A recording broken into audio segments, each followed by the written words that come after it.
எங்க அப்பா இன்னைக்கு மாலை போட வராங்க. நீ எப்போ மாலை போடுற? நான் எக்ஸாம் முடிஞ்சோடனே போடுறேன். பேரு தான் அப்படி இருக்கு. நீங்க மாலை போட்டீங்கன்னா நாங்க எல்லாரும் சேர்ந்து இன்னில இருந்து விரதம் இருக்கணும்ல.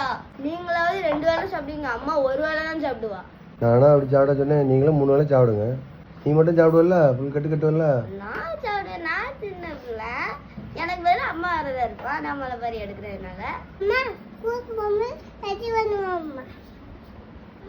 லஞ்சு எனக்கு ஸ்கூலுக்கு ரெடி பண்ணி கொடுப்பாள்ல, அவ அடுத்த வருஷம் ஸ்கூலுக்கு போகும்போது ரெடி பண்ணி கொடுப்பாளாம்.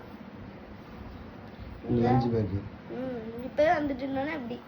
நம்ம இன்னைக்கு எங்க போறோம்? கருத்து எதுக்கு? மலை போட உங்களுக்கு. யாருக்கு? உங்களுக்கு மலை போட. உனக்கு மாலை போடுமா? நீ 3 வருஷம் மாலை போட்டு வேஷம் போடணும். இந்த வருஷம் கண்டிப்பா நான் மாலை போட்டு விட மாட்டேன். இந்த சேட்டை நம்மளால தாங்க முடியாது. டேடி எவ்வளவு சேட்டை பண்றா. அடுத்த வருஷம் தான் போடணும். அடுத்த வருஷமே எப்படின்னு தெரியல. அக்கா இது